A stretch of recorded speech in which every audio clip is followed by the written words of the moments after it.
Hey guys, I'm Volen, and this year I decided to join my first game jam, the GMTK Game Jam. And I agreed to join with a friend and make a game together. But it didn't go as planned and I ended up with a injury. Also, if you hear something in the background, it's my kid keeping himself busy with his toys. He's kind of noisy. At least he does not play with my PC case by turning off the PC or pulling out the cables. He's a very active one. But yeah, anyway, day one.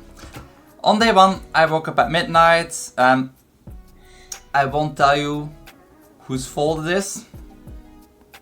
But yeah, I woke up at midnight and I live in Japan, so at 2 AM the game jam started and the team was announced. Okay, play with your toys.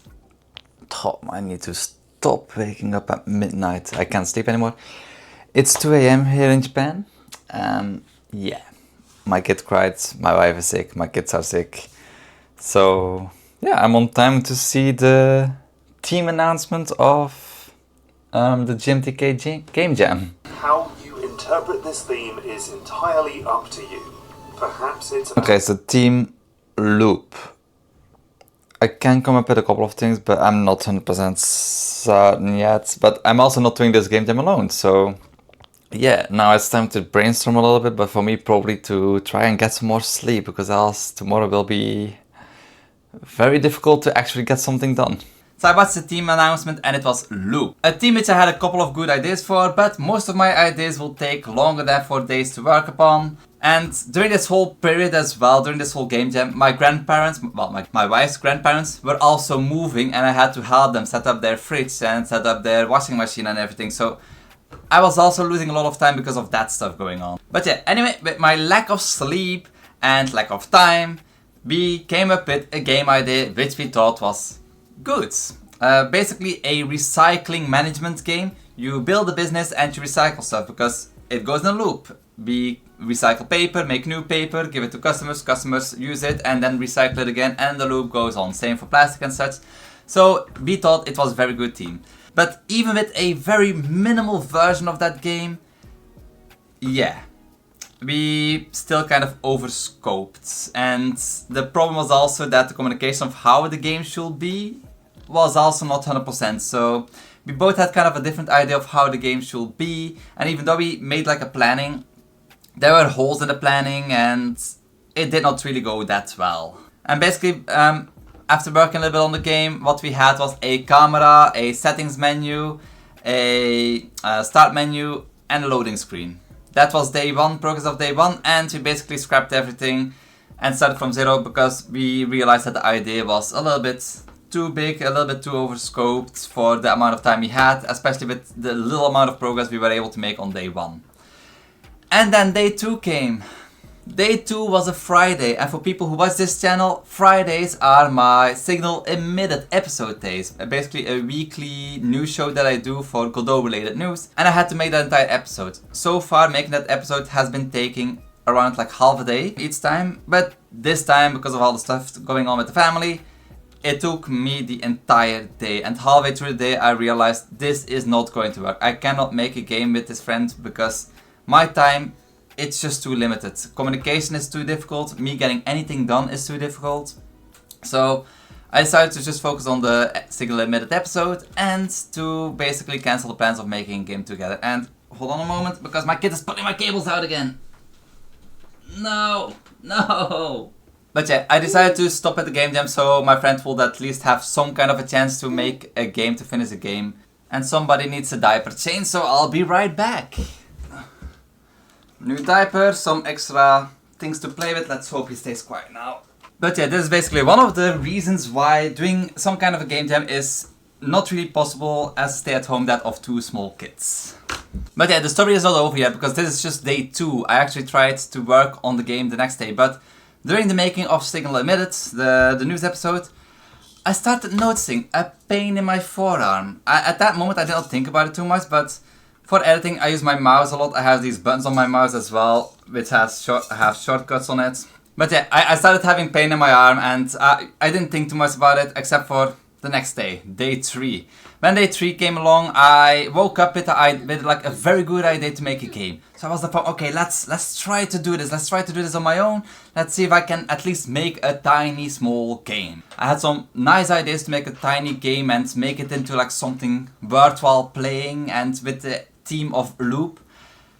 However, my entire morning fell into the waters because my grandparents and my wife's parents, they wanted me to install their washing machine.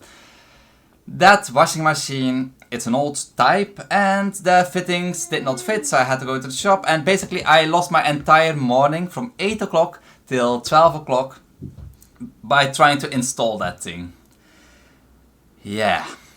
And when I was finally able to set up my PC, I started working hard and I was able to get the start menu done and some of the very basic mechanics of the game, but the pain in my arm was getting so bad that I really wanted a break because like something was kind of getting wrong, and I was correct. Because when day 4 came, I woke up with a very heavy pain in my arm. I put kind of like a tape around it that's supposed to help for pain, and he's taking my cable again. But that sticker also did not really seem to help much, and of course it's not my life if there were no other plans. We also had to go to my wife's parents' house to start eating, to have lunch together, because the sister also came and said so. Yeah, basically my noon periods was also kind of gone.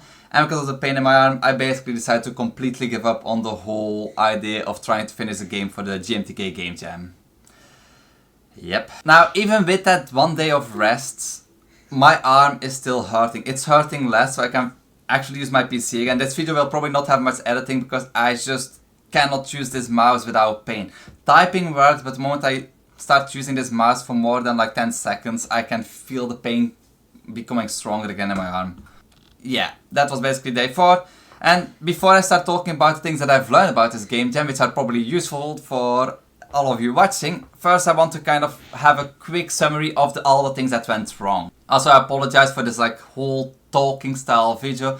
I prefer to have more like editing going on and more like cutscenes and such. But that's kind of impossible right now because I just cannot film. I don't really have time. Yeah, it's your fault.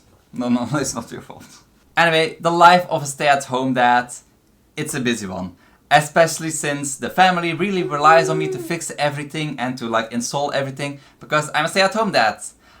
I have time anyway. It's not like I'm trying to earn a living whilst working from home. But yeah, because of that kind of stuff going on, working in a team for me, it's kind of difficult because one moment I'm heavily working on my PC and the other moment I'm changing a diaper or cooking or doing anything else that is also family related. I just cannot have the amount of focus time needed to properly work in a team.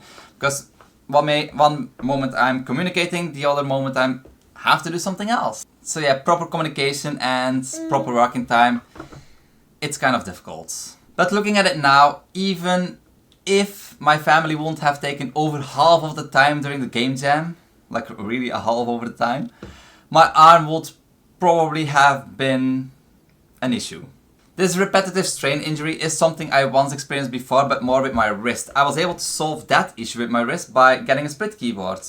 Being able to put my hands more further away solved the issue in my wrist. I have not had a single issue with my wrist and I've been using that keyboard now for over a year. But I started realizing the next problem that I need to change is probably my mouse. So I did order a new mouse and I will probably make a video about it after using my new mouse. It should arrive today, but it's Amazon, so it will probably arrive at 9 o'clock or 10 o'clock at night. Yeah. Good ergonomics prevent these kind of pains. And it's better to prevent the pain than to fix it afterwards. You may be 20 right now or 25 right now and your body may be completely fine, but wait until you reach 30. Yay! Your back will hurt, you don't know why. Your arms will hurt, you will know why, but not 100%.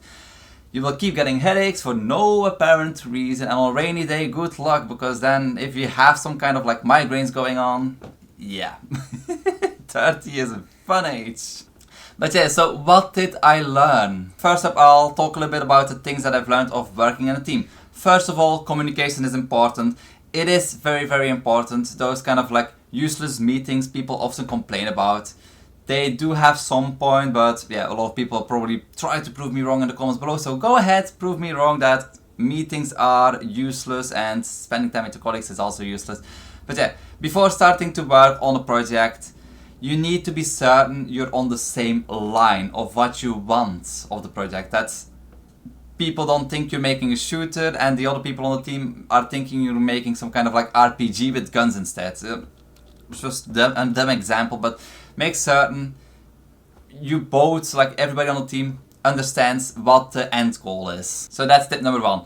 Thing number 2 that I learned is, especially for a game jam, timing is important. If you're in a similar situation as me with time being way too limiting because of reasons,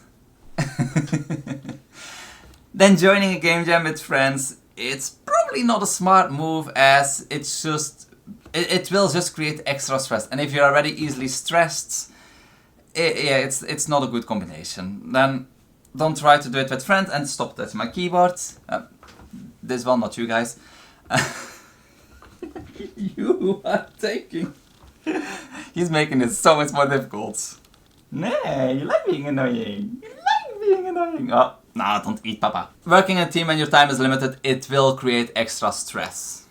And then point number 3, having experience of working on the game together before doing a game jam, it is kind of a requirement. If the first time that you're working on a game with friends is during a game jam, you'll run into a lot of issues. And you really need to get like some amount of experience making stuff together to make things go more smoothly. I'm not going to say that everybody will struggle when working for the first time with friends making games, but chances are you will run into communication issues or like workflow issues, so yeah. And then another point that may not be applicable for everybody, but something that I kind of felt was also the case for me and my friends. We were doing it online. We were not in the same room, we're in different countries. It's much easier when you work with people who are in the same room or in the same building or maybe even in the same country, that you can more easily communicate without like a time delay. Communication will be a lot easier, and you'll get a lot more done and do it more properly because there's direct communication. Oh, just a moment.